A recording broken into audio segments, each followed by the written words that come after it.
Hi guys, I'm back. Today I'm going to read Job 1-6, Proverbs 18, and Psalm 144. Let's get started. There was a man in the land of Uz whose name was Job, and that man was blameless and upright, one who feared God and turned away from evil. There were born to him 7 sons and 3 daughters. He possessed 7,000 sheep, 3,000 camels, 500 yoke of oxen, and 500 female donkeys, and very many servants, so that this man was the greatest of all the people of the East. His sons used to go and hold a feast in the house of each one on this day, and they would send and invite 3 sisters to eat and drink with them. And when there were days of the feast that had run their course, Job would send and consecrate them, and he would rise early in the morning and offer burnt offerings according to the number of them. For Job said, "It may be that my children have sinned, and cursed God in their hearts." So thus Job did continually. Now there was a day when the sons of God came to present themselves before the Lord, and Satan also came among them. The Lord said to Satan, "From where have you come?" Satan answered the Lord and said, "From going to and fro on the earth, and from walking up and down it." And the Lord said to Satan, "Have you considered my servant Job? And there is none like him on the earth, a blameless and upright man, who fears God and turns away from evil." And Satan answered the Lord and said, "Does Job fear God for no reason? Have you not put a hedge around him and his house and all that he has on every side? You have blessed the work of his hands, and his possessions have increased in the land. So stretch out your hand and touch all that he has, and he will curse you to your face." And the Lord said to Satan, "Behold, all that he has is your hand, and only against him do you stretch out your hand." So Satan went out from the presence of the Lord. Now there was a day when his sons and daughters were eating and drinking wine in their oldest brother's house. And there came a messenger to Job and said, "The oxen were ploughing, and the donkeys feeding beside them, and the Sabaeans fell upon them, and took them and struck down the servants with the edge of the sword. And I alone had escaped to tell you." While he was yet speaking, there came another and said, "The fire of God fell from heaven, and burned up the sheep, and the servants in his tomb, and I alone have escaped to tell you." And while he was yet speaking, there came another and said, "A child has formed 3 groups, and made a raid on the camels, and took them and struck down the servants at the edge of the sword, and I alone have escaped to tell you." While he was yet speaking, there came another and said, "Your sons and daughters were eating and drinking wine in their oldest brother's house, and behold, a great wind came across the wilderness and struck the 4 corners of the house, and it fell upon the young people, and they are dead, for I alone have escaped to tell you." Then Job arose and tore his robe and shaved his head, and fell on the ground and worshipped. And he said, "Naked I came from my mother's womb, and naked shall I return. The Lord gave, and the Lord has taken away. Blessed be the name of the Lord." In all this Job did not sin or charge God with wrong. Again there was a day when the sons of God came to present themselves before the Lord, and Satan also came among them to present himself before the Lord. And the Lord said to Satan, "From where have you come?"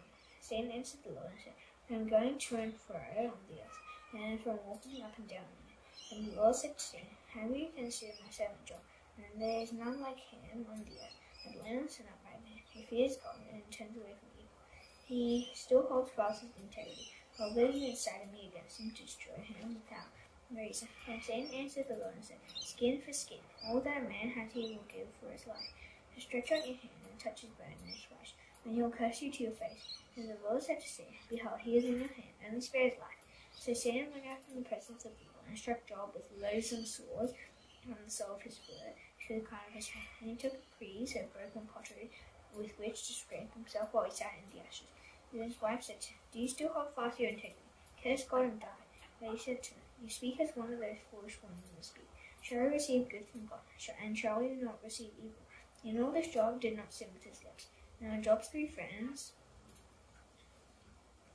heard of all this evil that had come upon him. They came each from his own place. Eliphaz the Temanite, Bildad the Shuhite, and Zophar the Naamathite. And they made an appointment together to come and to show him sympathy and comfort him. And when they saw him from a distance, they did not recognize him. And they raised their voices in prayer, and they tore their robes and sprinkled dust on their heads toward heaven. And they sat with him on the ground 7 days and 7 nights, and no one spake a word to him, while they saw that his suffering was very great. After this Job opened his mouth and cursed the day of his birth.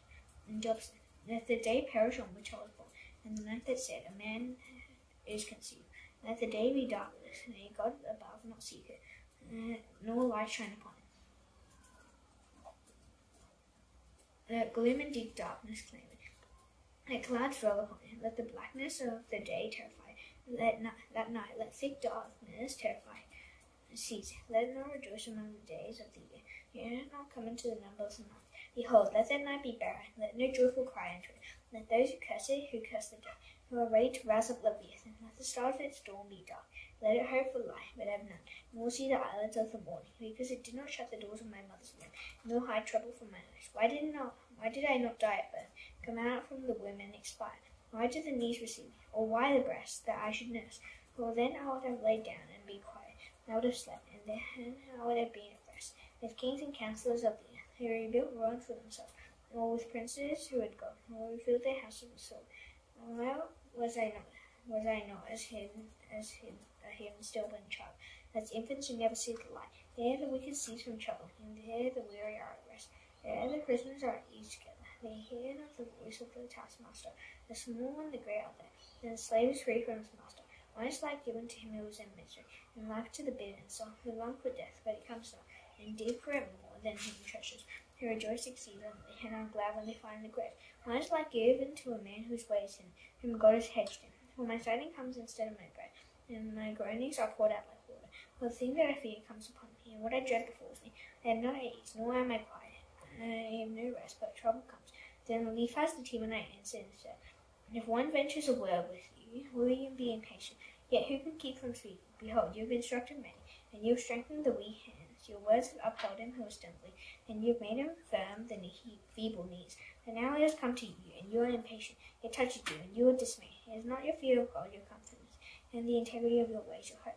Remember, who that was innocent ever perished, or where they were the upright cut off. As I have seen, those who play iniquity and sow trouble reap the same. By the breath of God they perish, and by the blast of his anger they are consumed. The roar of the lion, the voice of the fierce lion, the teeth of the young lions are broken. The strong lion perishes for lack of prey, and the cubs of the lioness are scattered. Now a word was brought to me stealthily, and my ears received the whisper of it. Amid thoughts from the visions of the night, when deep sleep falls on me. Dread came upon me, and trembling, which made all my bones shake. The spirit glided past my face. The hair of my flesh stood up. I stood still, but I could not discern its appearance. A form was before my eyes. There was silence, and I heard a voice. Can mortal man be in the right before God? Can a man be pure before his name? Even in his servants he puts no trust. In his angels he charges with error. How much more those who dwell in houses of clay, whose foundation is in the dust, who are crushed like the moth. Between morning and evening they are beaten to pieces. They perish forever without anyone regarding it. And not the tent cord plucked out within them. Do they not die, and that without wisdom? Call now, is there anyone who will answer you? To which of the holy ones will you turn? Surely vexation kills the fool, and jealousy slays the sinner. I have seen the fool taking root, but suddenly I curse his wrong. His children are far from safety. They are crushed in the gate. There is no one to deliver, and there is no one to deliver them. The hungry eats hollows, and he takes it even out of thorns, and the thirsty pant after his well. For affliction does not come from the dust, nor does trouble sprout from the ground. But man is born to trouble, as the sparks fly upward. As for me, I would seek God, and to God would I commit my cause. He who does great things and unsearchable, marvelous things without number. He gives rain on the earth, and sends waters on the fields. He sets on high those who are lowly, and those who man are lifted to safety. He frustrates the devices of the crafty, so that the hands achieve no success. He catches the wise in their own craftiness, and the sheaves of the lily are brought to a quick end. They meet with darkness in the daytime, and grope at noonday as in the night. They save the needy from the sword of their mouth, and from the hand of the mighty. So the poor have hope, and injustice shuts their mouth. Yet blessed is the one whom God reproves. Therefore despise not the discipline of the Almighty. For he wins, but he binds up, and he shatters, but his hands heal. And he will deliver you from 6 troubles. In 7 no evil shall touch you. In famine he will redeem you from death, and in war from the power of the sword. You shall be hidden from the lash of the tongue, and you shall not fear destruction when it comes. At destruction and famine you shall laugh, and you shall not fear the beasts of the earth. And you shall be in league with the stones of the field, and the beasts of the field shall be at peace with you. You shall know that your tent is at peace, and you shall inspect your fold, and miss nothing. You shall know also that your offspring shall be many, and your descendants as the grass of the earth. You shall come to your grave in a ripe old age, like a chef gathered up in a season. This we have searched out, it is true. Here, now for your good. Then Job answered and said, Oh, that my vexation were weighed, and all my calamity laid in the balances. For then it would be heavier than the sand of the sea. Therefore my words are being rash, for the arrows of the Almighty are with my enemy. My spirit drinks their poison. As terrors of God are arrayed against me, but as the wild donkey bray when he is lost, or the ox slow over his fodder. Can that which is tasteless be eaten without salt? Or is there any taste in the juice of the mallow? My appetite refuses to touch them. They are food that is loathsome to them. lose them to me. Only that I might have my request, and that God would fill my hope. It would please God. It would please God to crush me. That He would let loose His hand and cut me off. This would be my comfort. I would exult in pain unsparing. For I have not denied the words of the Holy One. What is my strength that I should wait Him? What is my end that I should be patient? Is my strength the strength of stones, or is my flesh bronze? Have I any hope in me when a resource is driven from me? He withholds kindness from a friend, forsakes the fear of the Almighty. My brother are treacherous as a torrent bed, as torrential streams that pass away, which are dark with ice, and where the snow hides itself. When they melt, they disappear. When it is hot, they vanish from their place. When the caravans turn aside from their course, they go up into the waste and perish.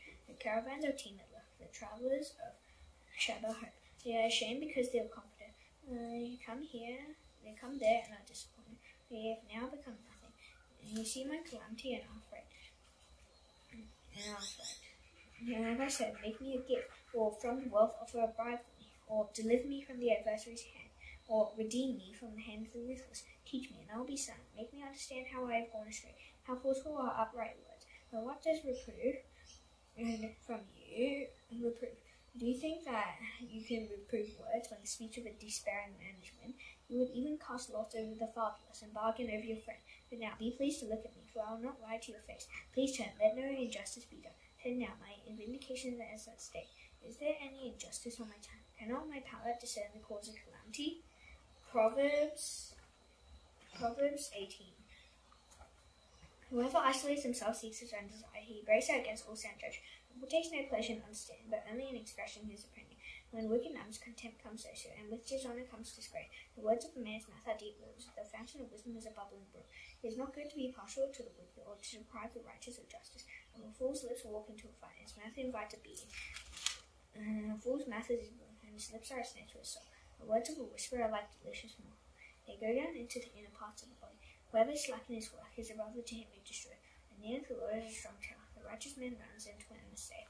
The rich man's wealth is a strong city, and like a high wall is in his imagination. Before destruction, a man's heart is haughty, but humility comes before honor. If one gives an answer before he hears, it is his folly and shame. A man's spirit will endure sickness, but a crushed spirit who can bear? And the intelligent heart acquires knowledge, and the ear of the wise seeks knowledge. A man's gift makes room for him and brings him before the great. The one who states his case first seems right, until the other comes and examines him. The law puts an end to quarrels and decides between powerful contenders.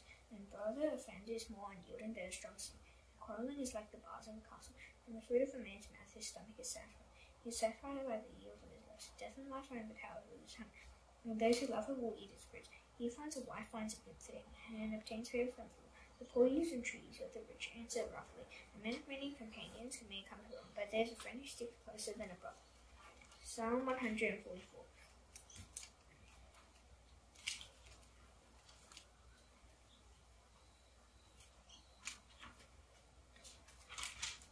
Blessed be the Lord, my rock, who trains my hands for war and my fingers for battle. He is my steadfast love and my fortune, my stronghold and my deliverer, my shield, and he in whom I take refuge, who subdues people under me. The Lord, what is man that you regard him, or the son of man that you think of it? Man is like a breath, his days are like a passing shadow.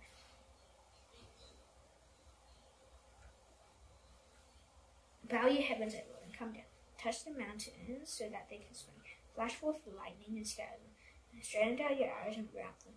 Stretch out your hand from on high, and rescue me and deliver me from the many waters, from the hand of foreigners, who now speak lies, and his right hand is a right hand of falsehood. I will sing a new song to you, O God, and upon a ten-stringed harp I will play to you, who gives victory to kings, who rescues David his servant from the cruel sword. Rescue me and deliver me from the hand of foreigners, whose mouth speak lies, and whose right hand is the right hand of falsehood.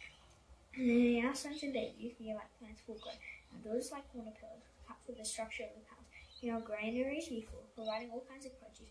And your sheep bring forth thousands and 10,000s in our fields. And your cattle be heavy with milk, suffering no mishap with failure and bearing.